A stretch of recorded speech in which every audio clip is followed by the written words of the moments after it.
Bismillahirrahmanirrahim. Assalamualaikum warahmatullahi wabarakatuh. Alhamdulillahi rabbil alamin. Wassalatu wassalamu ala ashrafil anbiya'i wal mursalin, nabiyyina Muhammadin wa ala alihi wa ashabihi ajma'in wa man tabi'ahum bi ihsanin ila yaumiddin. Amma ba'd. Ikhwani fiddin rahimakumullah. Alhamdulillah, kita panjatkan puji dan syukur kita kepada Allah Subhanahu wa taala atas segala nikmat dan karunia yang Allah Subhanahu wa taala anugerahkan kepada kita, sehingga pada pagi hari ini kembali Allah Subhanahu wa taala mengumpulkan kita semua di masjid yang mulia ini, di hari yang mulia, hari Jumat Sayyidul Ayyam. Mudah-mudahan kita senantiasa dicurahkan oleh Allah Subhanahu wa taala keberkahan di dalam hari-hari kita, di dalam waktu-waktu kita, untuk selalu taat kepada Allah Subhanahu wa taala, selalu melangkah untuk mendapatkan ridha dan cinta dari Allah Subhanahu wa taala. Ikhwas sekalian rahimakumullah, kembali pada pagi hari ini kita akan membaca beberapa hadis dari hadis-hadis Rasulullah sallallahu alaihi wasallam, masih di dalam kitabun nikah dari Bulughul Maram, hadis nomor 1002. Hadis nomor 1002, 1002, 1003 dan seterusnya. Beliau Al-Imam Al-Hafidh Ibnu Hajar Al-Asqalani rahimahullahu ta'ala mengatakan, wa an Aisyah radhiyallahu ta'ala anha qalat, khayrat Bariratu ala zawjiha hina utiqat, muttafaqun alaih fi hadithin tawilin. Dari Aisyah radhiyallahu ta'ala anha, dia berkata, Barirah diberikan pilihan atas suaminya ketika dia itu dibebaskan, dimerdekakan, ya. Jadi Barirah ini awalnya dia adalah budak, ya. Budak, kemudian dimerdekakan. Setelah merdeka itu diberikan pilihan untuk suaminya, apakah dia tetap, ya, bersama suaminya ataukah tidak, begitu. Hadisnya diriwayatkan oleh Imam Al-Bukhari dan juga Imam Muslim di dalam hadis yang panjang.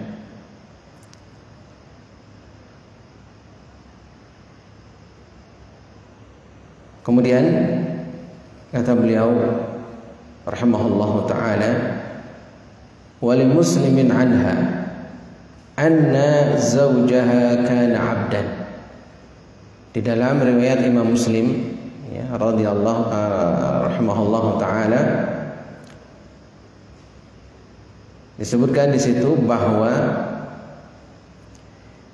suaminya itu dulu adalah seorang budak. Wa fi riwayatin anha, dan diriwayatkan juga dari beliau, dari Aisyah radhiyallahu taala anha, kana hurran, suaminya adalah orang yang sudah merdeka. Wal awwalu asbat, dikatakan oleh Al-Hafidh di sini, yang pertama adalah lebih tetap, yaitu bahwa suaminya adalah budak. Wa sahha 'an Ibnu Abbas, dan telah sahih dari Ibnu Abbas radhiyallahu taala anhuma 'inda al-Bukhari, di dalam riwayat al-Imam al-Bukhari, annahu kana 'abdan, bahwa suaminya itu adalah seorang hamba. Ini berkaitan dengan sebelumnya masalah kufu, ya, sebelumnya hadis-hadis masalah kufu, yaitu setara, sebanding, begitu ya, di dalam sisi pernikahan. Termasuk di dalamnya di sini adalah antara seorang budak dan juga orang yang merdeka. Tentu kan tidak sebanding, ya, antara budak dengan orang merdeka. Gitu. Kalau budak ya setaranya dengan budak. Gitu. Merdeka adalah setara dengan merdeka.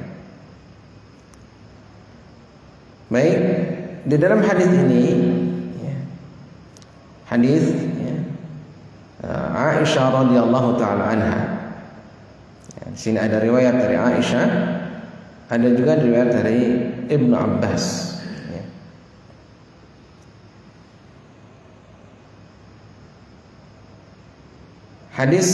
Hadis tadi, beberapa hadis yang disingkat, ya,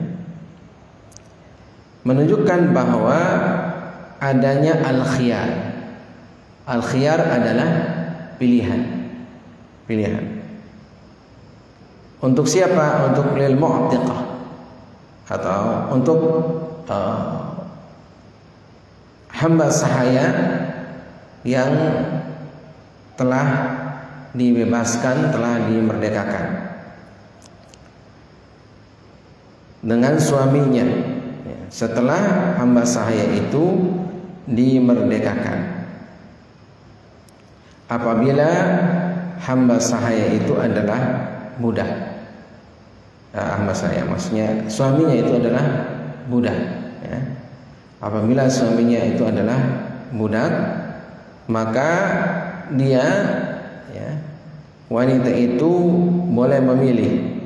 Memilih itu bagaimana? Apakah memilih tetap dengan suaminya ataukah tidak, misalnya berpisah dengan suaminya. Ini termasuknya adalah ijma', ya. Kemudian apabila suaminya itu adalah hurran, atau suaminya itu adalah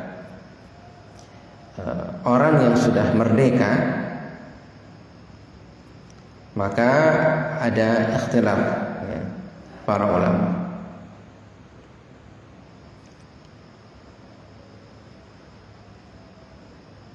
Dikatakan la yathbut lahal khiyar, ya, tidak ada khiyar untuk wanita tersebut. Dan ini adalah pendapat dari jumhur, ya, jumhur fuqaha. Ya, tidak ada khiyar, karena memang kalau misalkan suaminya itu adalah orang yang merdeka, berarti tetap dia harus bersama suaminya. Kalau dia kan misalnya wanita yang tadinya budak, ya, budak punya suami, suaminya itu merdeka, ya, bukan budak, maka dia tetap menjadi harus bersama suaminya, ya, karena suaminya adalah orang yang merdeka.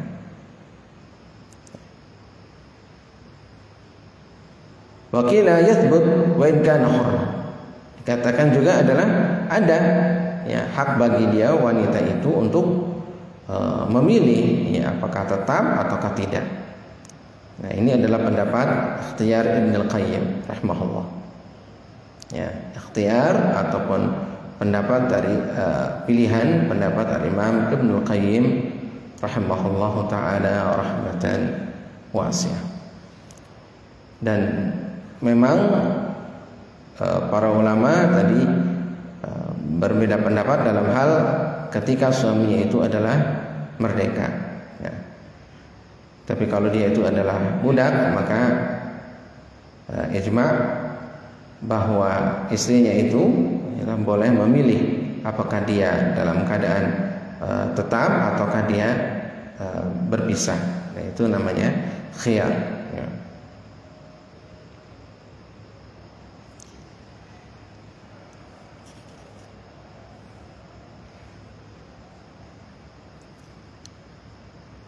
Penjelasan hadis ini sebenarnya adalah lumayan panjang, bahkan disebutkan oleh Al-Imam As-San'ani di dalam Subulus Salam, ya, lumayan panjang. Kemudian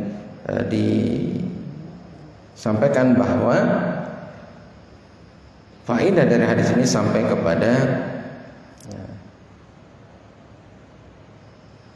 122 faedah. Ini panjang. Namun kita tidak meneliti, tidak menyebutkan satu persatunya. Ya. Akan tetapi yang berkaitan dengan hal ini adalah tentang tadi, ya, seorang budak, ya, perempuan yang apabila dia itu dimerdekakan, kemudian suaminya itu adalah budak lagi, maka dia boleh memilih, ya, boleh memilih apakah tetap bersama suaminya ataukah berpisah. Kalau suaminya itu adalah merdeka, maka dia tetap bersama. Kalau dia merdeka, maka dia memilih. Kalau dia budak, suaminya budak, maka dia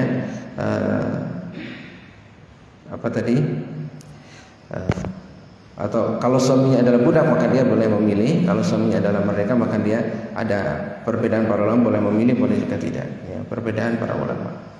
Wallahu ta'ala a'lam.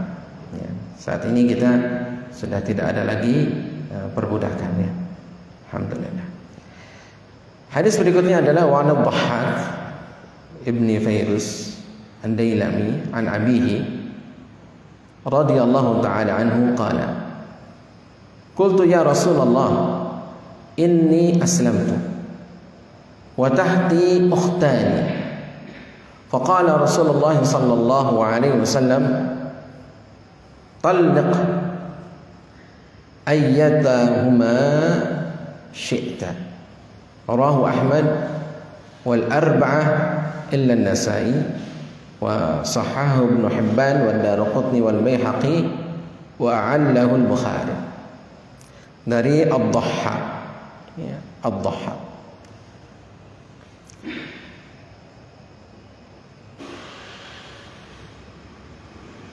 Ad-Dhahhak ini adalah termasuk seorang tabi'in yang masyhur, dan beliau adalah dithiqahkan oleh Al-Imam Ibnu Hibban. Beliau meriwayatkan dari bapaknya, an abihi, ya, dari bapaknya radhiyallahu ta'ala anhu. Dia berkata, qultu, ya, aku berkata, yakni bapaknya, bapak dari Ad-Dhahhak, ya, berkata kepada Rasul sallallahu alaihi wasallam, ya Rasulullah, inni aslamtu. Wahai Rasulullah, aku telah masuk Islam. Wa takhti ukhtani, dan di bawahku, ya, artinya adalah dia mempunyai istri, ya, 2 orang, ya, bersaudara. Faqala Rasulullah sallallahu alaihi wasallam, maka Rasulullah sallallahu alaihi wasallam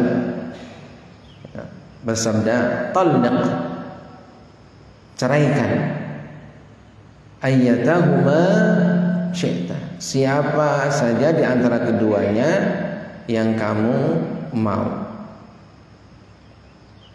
Ya. Jadi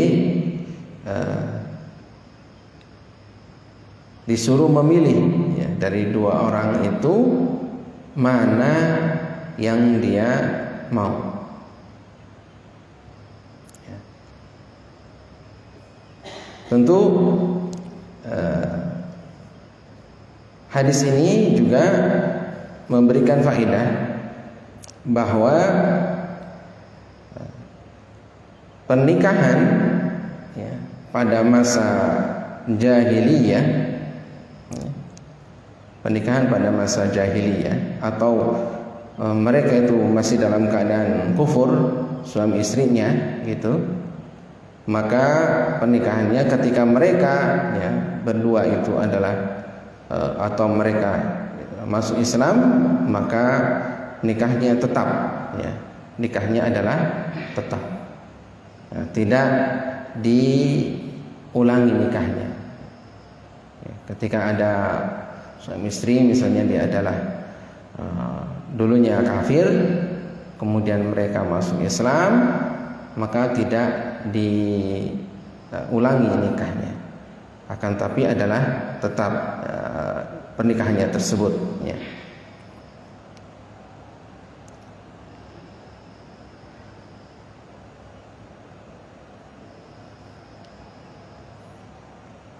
Dan tadi disebutkan bahwa Rasulullah SAW ya, memerintahkan kepada bapaknya dari Ad-Dhahhak tadi ya, untuk memilih salah satu di antara mereka berdua tadi ya, ukhtan tadi ya, memilih yang memang dia suka untuk terus ya, karena kan tidak boleh antara dua orang yang bersaudara misalnya kakak adik ya, dinikahi semuanya gitu kan, harus salah satunya ya.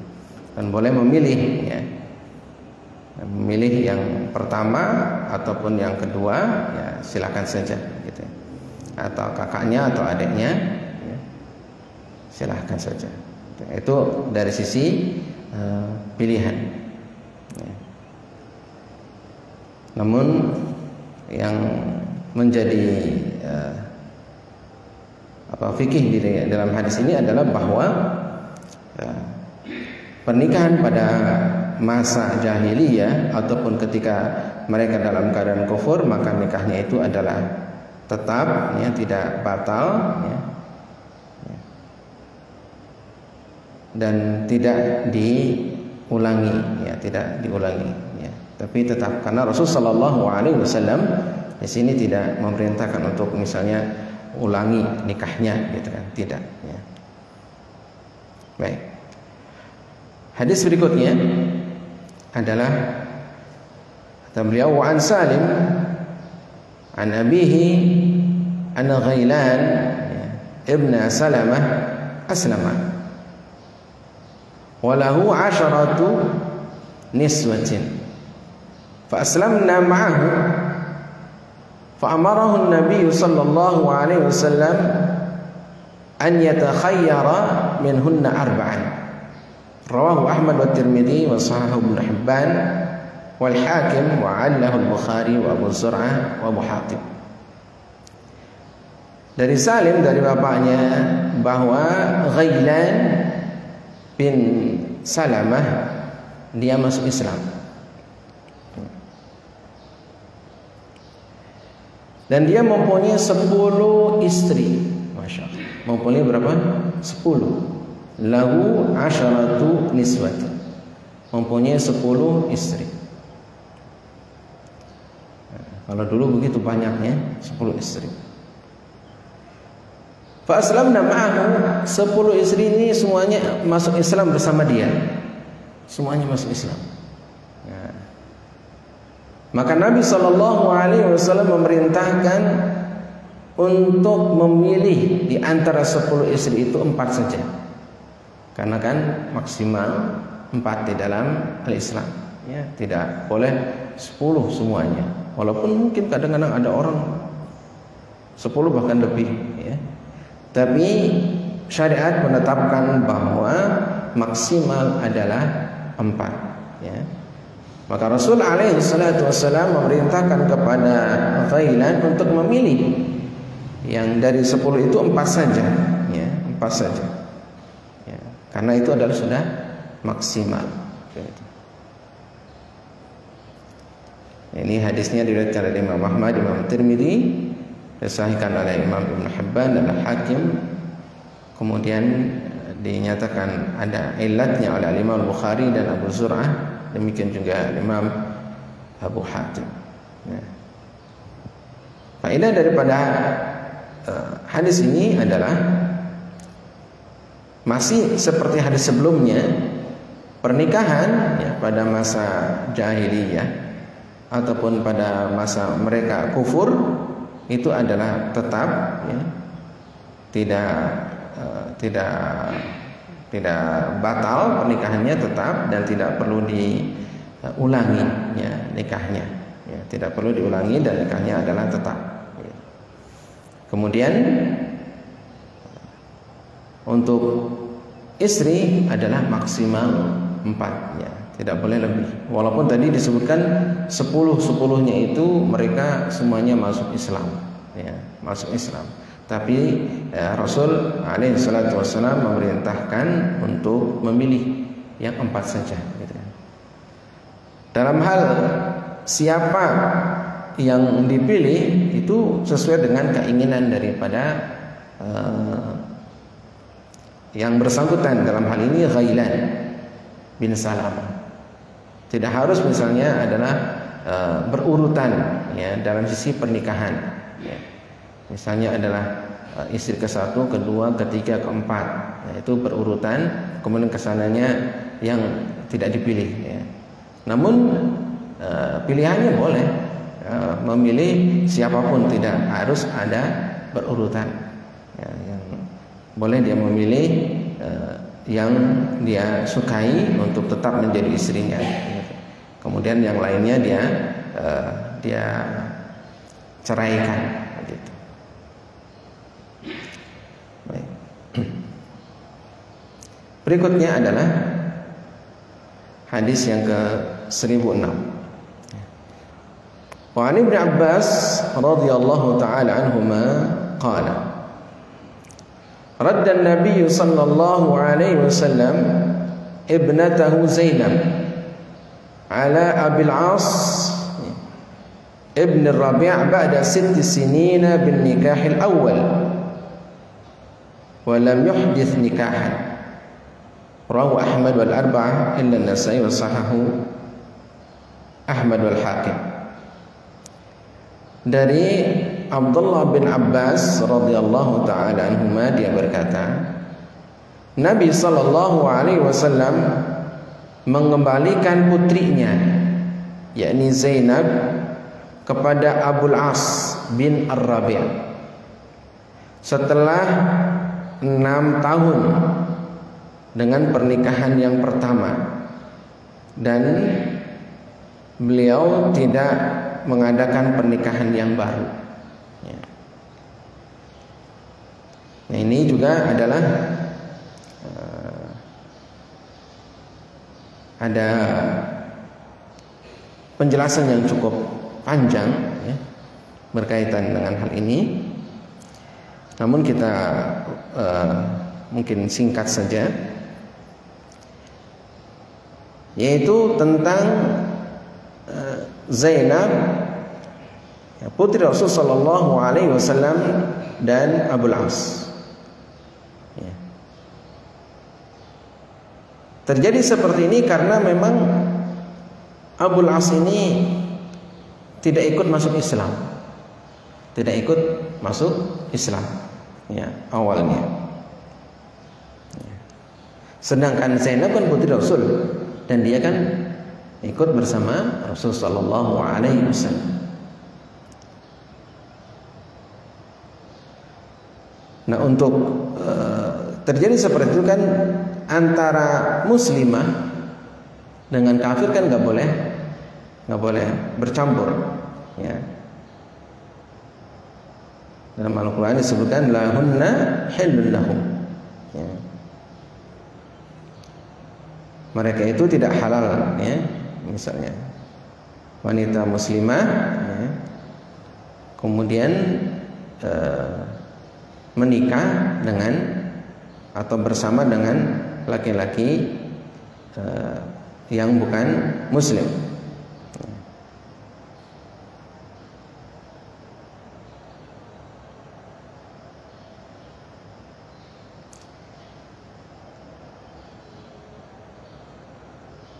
dijelaskan oleh Syekh Safiyur Rahman ya tentang tadi bahwa Abul As ya, ini kemudian dikembalikan atau Zainab dikembalikan kepada Abul As ya, pada ba'da sitti sinina ya, setelah 6 tahun ya, 6 tahun ya. Kata beliau wa jawab bi anna al-murada bis-sitti jami'u muddati ma baina hijrati Zainab wa islami Abil As ya. Mengumpulkan bahwa yang dimaksud dengan 6 tadi adalah seluruh ya, masa antara hijrahnya Zainab dan Islamnya Abul As ya, antara hijrahnya Zainab dan Islamnya Abul As, karena Zainab ya, hijrah bersama Rasul sallallahu alaihi wasallam.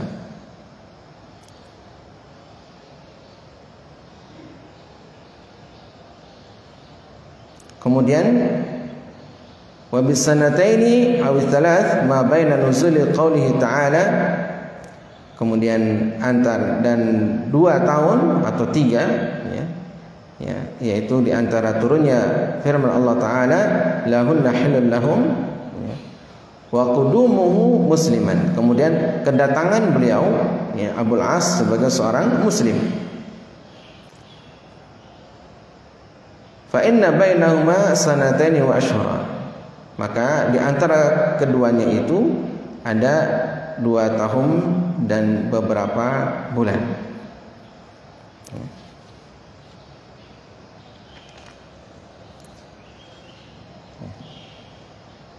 Baik,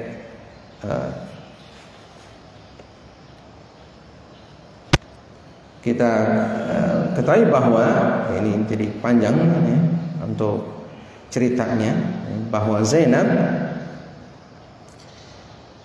itu adalah hijrah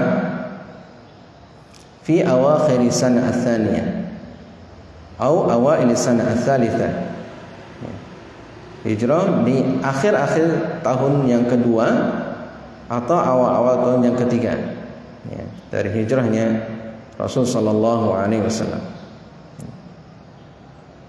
Kemudian beliau Zainab itu wafat fi awali sanati 8 min al-hijrah ya, wafat di awal tahun ke-8 dari hijrah, itu Zainab.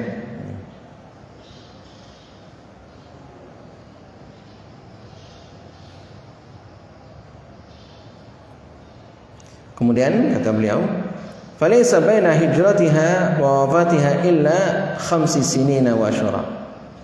Ya, tidak ada di antara hijrahnya beliau Zainab dan wafatnya itu kecuali 5 tahun dan beberapa bulan. Ya.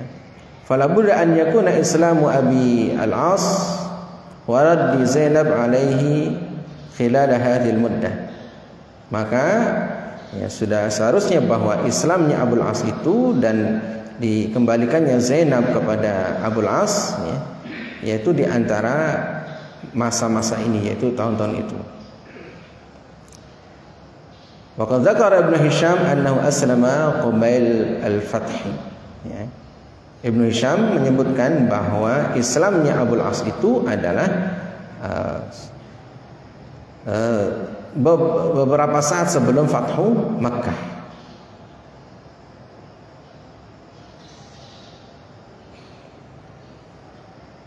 Ya. Baik.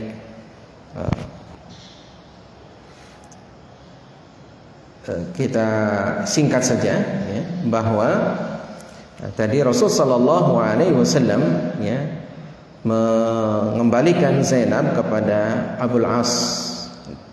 Nah, kemudian Rasul sallallahu alaihi wasallam itu tidak menikahkan beliau dengan akad yang baru, ya, dengan akad yang baru. Namun di dalam hadis yang lain, hadis berikutnya, Ya, hadis berikutnya disebutkan ya, dari Amr ibn Shu'aib, dari bapaknya, dari kakeknya, bahwa Nabi sallallahu alaihi wasallam radda ibnatahu Zainab ala Abil As bi nikahin jadid.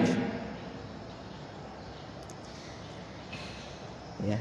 Bahwa Nabi sallallahu alaihi wasallam mengembalikan Zainab, ya, putri beliau, kepada Abul As itu dengan nikah yang baru. Dengan nikah yang baru. Nah, ini hadis yang pertama dengan hadis yang tadi, yang barusan ini adalah kita baca adalah ada yang berbeda. Tadi tidak dengan nikah yang baru, kemudian hadis berikutnya yang 1007 adalah dengan nikah yang baru. Qala Tirmidzi wa hadits Ibnu Abbas, hadits Ibnu Abbas ajwad isnadan. Imam Tirmidzi mengatakan hadis dari Ibnu Abbas ini adalah lebih bagus secara sanad. Wal amal ala hadithi Amr ibn Shu'aib, dan amal, ya, ataupun yang dilakukan atau yang dilaksanakan, ya, yang dilakukan adalah dengan mengamalkan hadis Amr bin Shu'aib. Walaupun penjelasan para ulama ini kalau kita baca adalah, ya, panjang. Ya, penjelasan para ulama ataupun perbedaan para ulama tentang hal tersebut, ya.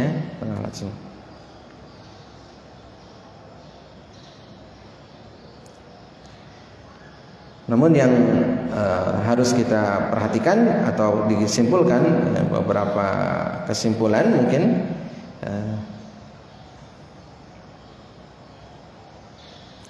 sini berkaitan dengan hadis yang pertama,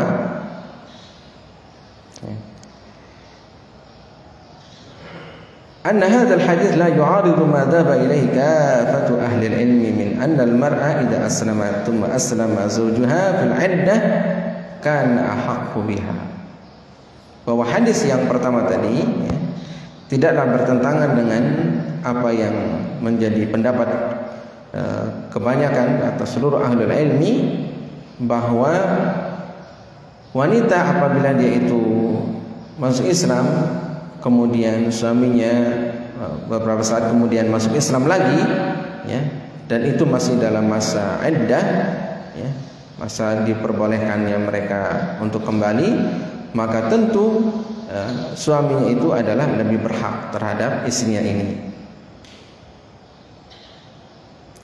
Walakinnaha, akan tetapi idza aslamat, apabila wanita itu masuk Islam, walam yuslim zawjuha, dan suaminya itu adalah tidak masuk Islam, hatta inqadat iddatuha, sampai selesai masa iddahnya, waqa'atil furqah, maka akan terjadi al-furqah ataupun perpisahan di antara mereka. Wala turaddu alaihi, dan wanita itu tidak dikembalikan kepada suaminya, ya, ketika suaminya itu adalah masuk Islam, ya, masuk Islam, akan tapi sudah selesai masa iddahnya, illa binikahin jadid, kecuali dengan nikah yang baru.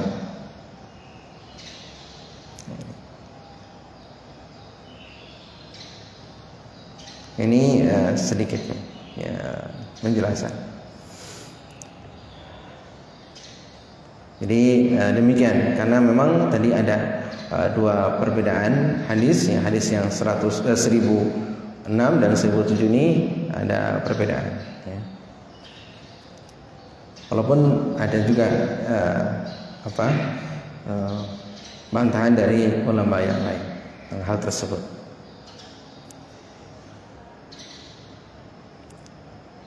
Kemudian kita lanjutkan. Hadis yang berikutnya masih berkaitan dengan hal ini. Wa 'an Ibnu Abbas radhiyallahu taala anhuma qala aslamat imra'atun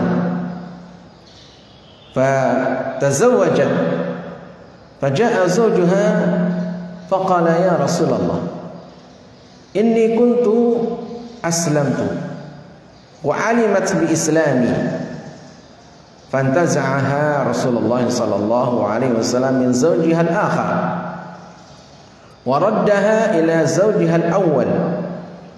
Rawahu Ahmad wa Abu Dawud wa Ibnu Majah wa Sahih Ibnu Hibban wal Hakim. Dari Abdullah bin Abbas radhiyallahu taala anhuma, dia berkata, seorang wanita masuk Islam. Setelah masuk Islam itu, wanita tadi menikah ya, dengan orang lain. Faja'a zawjuha. Kemudian datanglah suaminya ini. Suami yang awal ketika mereka masih sama-sama kafir. Datang lalu berkata kepada Rasulullah, wahai Rasulullah, inni kuntu aslamtu, sesungguhnya aku sudah masuk Islam. Ya, sudah masuk Islam. Wa alimat bi islami, dan mantan istrinya itu atau istrinya itu, karena sebenarnya belum cerai dia ya, istrinya itu mengetahui bahwa dirinya sudah masuk Islam ya, mengetahui. Fantaza'aha Rasulullah sallallahu alaihi wasallam min zawjiha al-akhar. Maka Rasulullah sallallahu alaihi wasallam ya, memisahkan wanita itu yang masuk Islam tadi dengan suaminya yang terakhir. Ya, dengan suaminya yang terakhir. Waraddaha ila zawjiha al-awwal, dan mengembalikan kepada suaminya yang pertama. Nah, ini juga adalah berkaitan dengan hadis-hadis yang sebelumnya ya, dari sisi hukum bahwa tadi ketika wanita itu adalah masuk Islam ya, kemudian juga suaminya tidak langsung masuk Islam, akan tapi beberapa saat kemudian dia masuk Islam ya, maka suami yang pertama ini adalah lebih berhak terhadap istrinya selama adalah belum berakhir masa iddahnya. Ini kesimpulannya ataupun fikih dari beberapa hadis tadi. Tapi kalau misalkan sudah selesai masa iddahnya, maka tentu seorang wanita muslimah ya boleh dia menikah dengan yang lainnya ya, ketika selesai daripada masa iddahnya tadi. Tapi kalau misalkan nggak begitu lama kemudian suaminya itu masuk Islam kembali ya, kemudian dia ingin kembali dengan istrinya, maka tentu dia lebih berhak untuk kembali kepada istrinya, sebagaimana Rasul sallallahu alaihi wasallam di sini mengembalikan wanita tadi kepada suaminya yang pertama.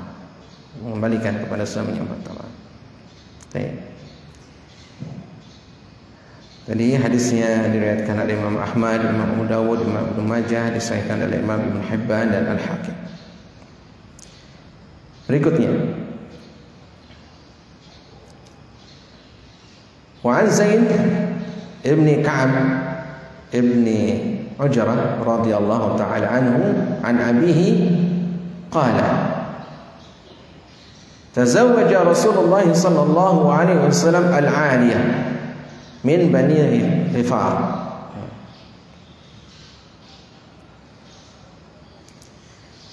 Falamma dakhalat alayhi wa wada'at thiyabaha ra'a bikashhiha bayadan.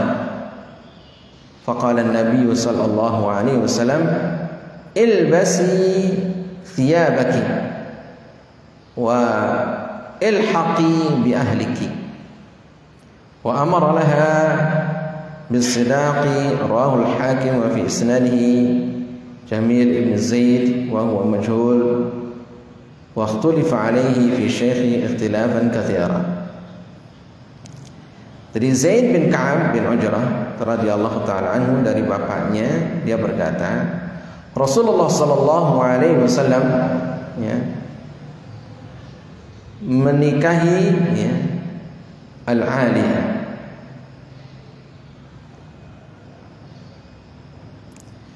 dari Bani Ghifar. Dia mengatakan dari Bani Bakar bin Kilab. Namanya ada Al-Aliyah binti Dzubyan. Al-Aliyah binti Dzubyan.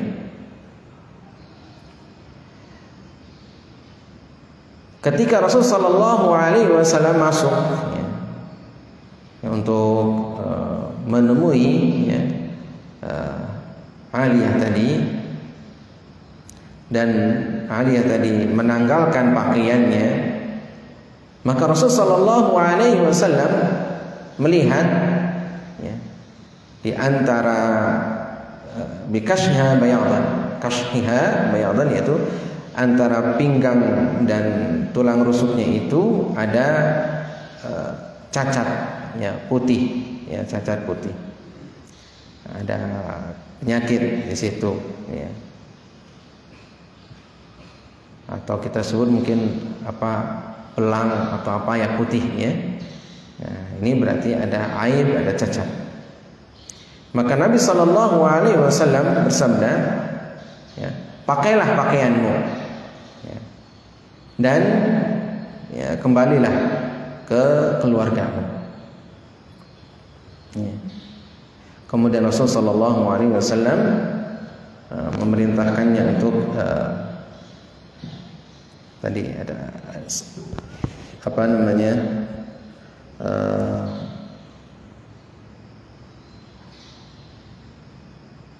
memberikan mahar. Nah, diriwayatkan oleh Imam Al-Hakim, di dalam sanadnya ada Jamil bin Zaid dan dia ini adalah majhul, kemudian diperselisihkan tentang syekhnya dengan persisihan yang banyak. Ini komentar daripada Al-Hafidz Ibnu Hajar. Namun fikih yang kita bisa ambil dari hadis ini adalah bahwa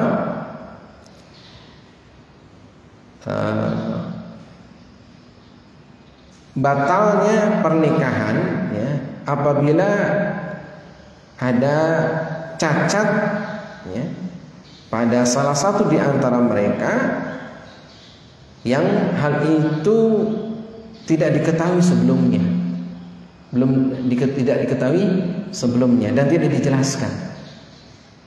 Ini faedah penting. Jadi kalau misalkan seorang laki-laki menikahi seorang wanita, maka dia harus betul-betul teliti terhadap wanita tersebut. Kemudian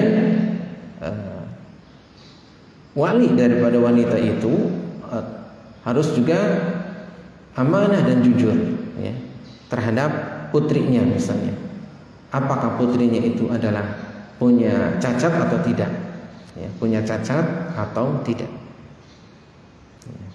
Kenapa? Karena kalau ada cacatnya dan laki-laki itu tidak suka, maka boleh laki-laki itu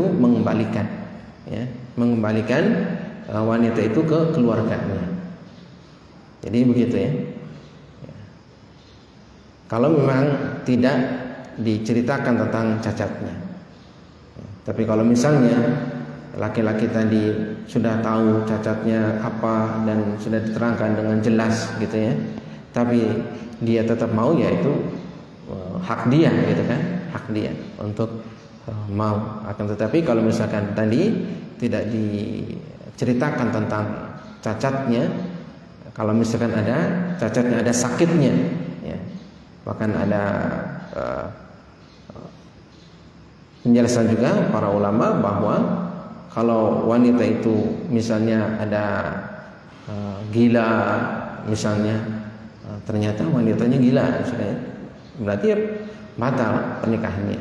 Atau misalnya ada ini ya,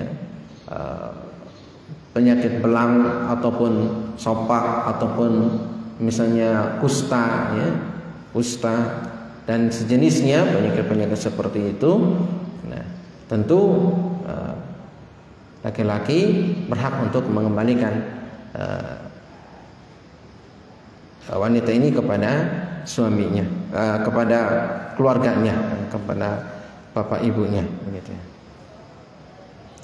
Nah ini diperkuat juga dengan hadis berikutnya, ya, hadis berikutnya, yaitu an Sa'id bin Musayyib an Umar ya, Ibn al-Khattab radhiyallahu taala anhu qala ayyuma rajul tazawwaja imra'atan fadakhala biha fawajadaha burasa aw majnunah aw majdhumah falaha as-sidaq bimasisihi iyyaha wa huwa lahu ala man gharrahu minha akhrajahu Sa'id bin Mansur wa Malik wa Ibnu Abi Syaibah wa rijaluhu thiqatun.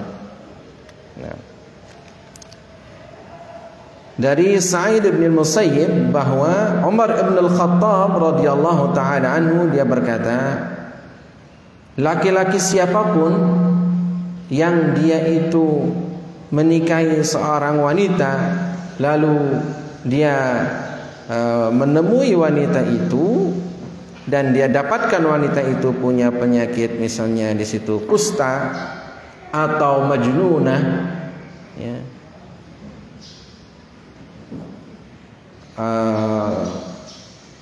gila atau majdzumah juga penyakitnya sama, yaitu seperti kusta, itu seperti itu yang menyebabkan misalnya jari jemarinya ataupun anggota tubuhnya sedikit demi sedikit bisa rontok ya, hilang. Intinya adalah ada penyakitnya. Falaha as-sidaq, maka wanita itu berhak untuk mendapatkan masih mendapatkan maharnya tetapnya, akan tapi dia nanti dikembalikan ya, dan maharnya diambil sama dia bimasisihi iyaha ya, ketika suaminya itu sudah menyentuh si wanita tersebut ya. Maka itu diberikan maharnya karena si laki-laki sudah menyentuh wanita tersebut. Dan laki-laki ini boleh untuk protes ya, wa huwa lahu ala man gharrahu minha. Laki-laki ini adalah dia bisa protes ya kepada orang yang telah ya, istilahnya di sini gharrahu minha, menipunya.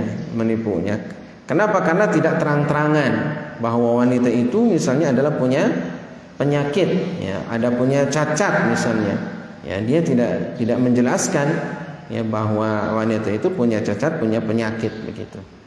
Maka dia proteslah, ya, boleh. Kenapa? Misalnya tidak dijelaskan ya cacatnya, tidak dijelaskan penyakitnya begitu. Jadi, dan apabila misalnya si suami tadi ya belum menyentuhnya, maka suami itu berhak untuk mengambil kembali mahar ya, yang diberikan. Tapi kalau misalkan sudah menyentuhnya, di sini sebutnya bimasisihi iyaha, maka mahar itu diberikan kepada wanita tadi. Falaha as-sidaq bimasisiha iyaha. Nah.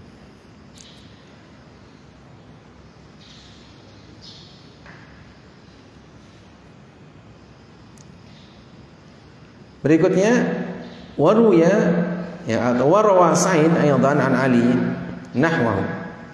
Ya, kemudian Sa'id juga meriwayatkan ya, dari Ali seperti hadis tersebut. Wazada, kemudian ada tambahan, wabiha qarnun fa zawjuha bil khiyar fa in masaha falaha ya al mahru bima istahalla min farjiha ya.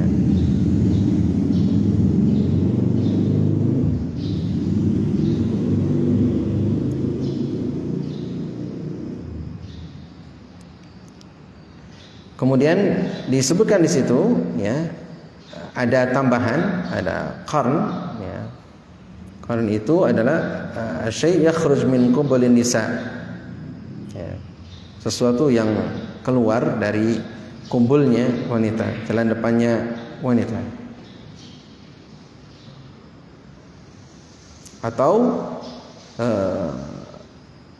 nabatul lahmin yanbutu fi qubulil mar'ah ya, ada apa namanya daging yang tumbuh di jalan depannya wanita, itu disebutnya qarn. Jadi intinya cacat ya, yang menutupi kumbulnya wanita tersebut ya, disebutnya qarn ya.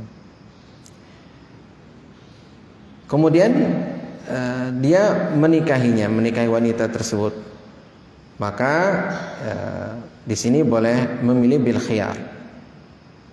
Fa in massaha, apabila laki-laki itu menyentuhnya, ini adalah bahasa halus ya, maksudnya adalah berjima dengan wanita tadi, falaha al mahru, maka wanita itu berhak mendapatkan mahar ya. Mendapatkan mahar artinya dia mengambil maharnya ya, bima istahalla min farjiha, dengan apa yang telah menghalalkan ya, dengan hal tersebut kemaluannya ya. Artinya kalau sudah disentuh maka si wanita itu berhak untuk mengambil maharnya, tapi kalau misalkan belum, maka bisa diambil kembali maharnya oleh laki-laki tersebut, seperti hadis di awal, wa huwa lahu ala man gharrahu minha. Hadis terakhir dari bab ini ya. Wa min tariq Sa'id bin al-Musayyib aidan qala qada bihi Umar radhiyallahu ta'ala anhu fil anin ya, an yu'ajjal sana ya, wa rijaluhu sekat bil tadi fil ainin ya, an yu'ajjal sana ya. Dari tariq bin Sa'id bin al-Musayyib ya, juga dia berkata, Umar ya, radhiyallahu ta'ala anhu menetapkan dalam masalah al-annin, yaitu orang yang tidak mampu untuk mendekati wanita. Dalam hal ini mungkin disebut dengan apa namanya, laki-laki yang tidak bisa berjima, yaitu penyakit ya. Laki-laki itu tidak bisa berjima ya. Maka kalau laki-laki itu tidak bisa berjima dengan istrinya, maka anu ajal, hendaknya ditakjil, yaitu ditunda ya, pernikahannya itu 1 tahun ya. Anu ajil sanatan ya, ditunda 1 tahun ya. Itu juga adalah mungkin bisa diobati terlebih dahulu ya, laki-laki tersebut, karena memang ya, itu juga adalah bagian daripada hak daripada wanita begitu ya.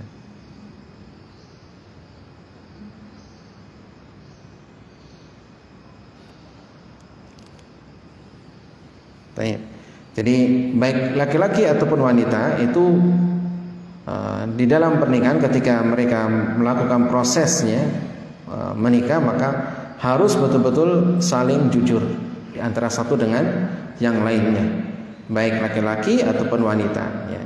Karena tadi ketika mereka ada yang disembunyikan, ataupun ada cacat, ataupun ada aib ya, di antara mereka, kemudian terjadi pernikahan, maka kemudian akan menimbulkan permasalahan, ya, baik suami ataupun istri, begitu kan. Nah, suami pun tidak boleh dia menyembunyikan. Dan kalau misalkan tadi dia itu mempunyai penyakit, dia tidak bisa berjima dengan istrinya, maka ya itu bagian hak daripada istrinya. Atau tadi dia berobat dulu, ya, berobat dulu sampai dia memang dia bisa sembuh daripada penyakitnya tersebut. Ya, karena kan nikah itu adalah untuk kedua belah pihak, ya, untuk kedua belah pihak, yaitu untuk suami dan juga untuk istri. Bukan hanya untuk suaminya saja atau bukan hanya untuk istrinya saja, tapi dua-duanya mempunyai hak yang sama, begitu. Sehingga akan terwujud seperti yang diidam-idamkan, yaitu adanya mawaddah, adanya sakinah, adanya rahmah di antara mereka, ya. Wallahu ta'ala alam. Demikian mungkin untuk pagi hari ini. Mudah-mudahan bermanfaat bagi kita semua. Wa sallallahu ala nabiyyina Muhammadin wa ala alihi wa sahbihi ajma'in. Allahumma anfa'na bima 'allamtana wa 'allimna bima yanfa'una wa zidna 'ilman. Subhanakallahumma wa bihamdika asyhadu an la ilaha illa anta astaghfiruka wa atubu ilaik. Wal 'afwu minkum jami'an. Wassalamu alaikum warahmatullahi wabarakatuh.